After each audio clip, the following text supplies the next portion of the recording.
Chaudhry, and I'm a midwife and an herbalist. And today we're talking all about fevers. We're making a series of videos, and each video is going to be short and to the point. So let's talk about what is a fever. We can start with normal body temperature.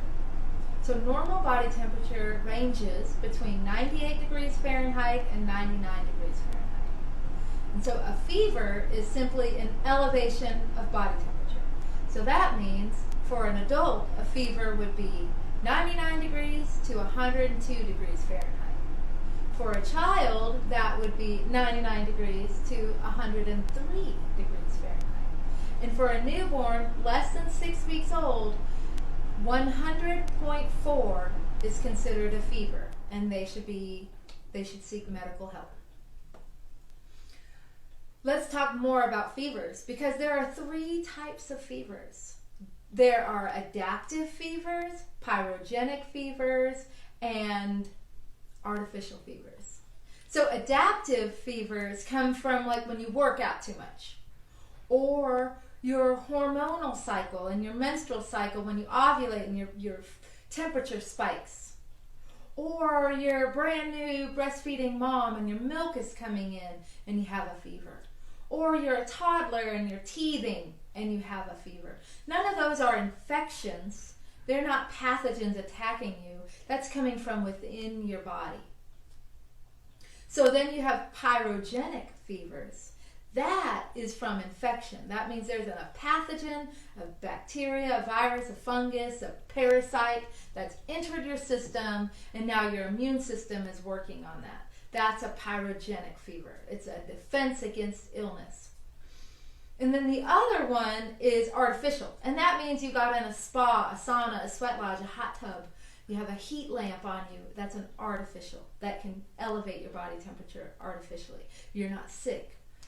So those are the 3 types of fevers. Let's talk more about a pyrogenic fever and what happens when this pathogen enters your body. And then we can understand that fevers are actually your friend, and they're actually protecting you and creating homeostasis in your body. So it works like this. This invader, this pathogen, virus, bacteria, enters your body. Your immune system is immediately on the scene. White blood cells check it out, right? And they start to duplicate and increase a bunch of white blood cells. And then they start to increase a bunch of phagocytes, and they start to increase. And they communicate to the hypothalamus in your brain. And the hypothalamus controls your body temperature. So they tell the hypothalamus, there's an invader, turn up the heat. And so the hypothalamus turns up the heat, turns up the heat, turns up the heat. And it does this because these foreign invaders, these pathogens, these germs, these bugs, they can't live in a hot environment.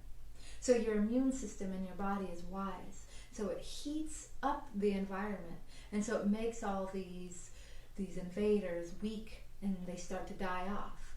Also, your immune system is attacking these invaders directly. These white blood cells, they are vicious. They go straight to them, they attack them. And then the phagocytes go right in and they start consuming it, eating it.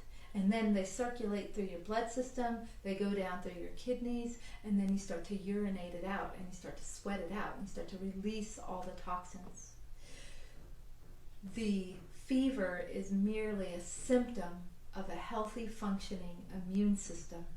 The fever is not the problem. It's the foreign invaders that entered into your system that stimulates the fever. That is what a fever is, my friend. We're going to talk more about how to treat fevers, signs and symptoms of fevers, how to determine what a fever, the cause of a fever, when you watch the related videos in the playlist. If you're watching this anywhere other than our blog, which is found at birthsongbotanicals.com, I want you to jump over there right now and watch the rest. Until then, drink deep, my friends, and always walk in beauty.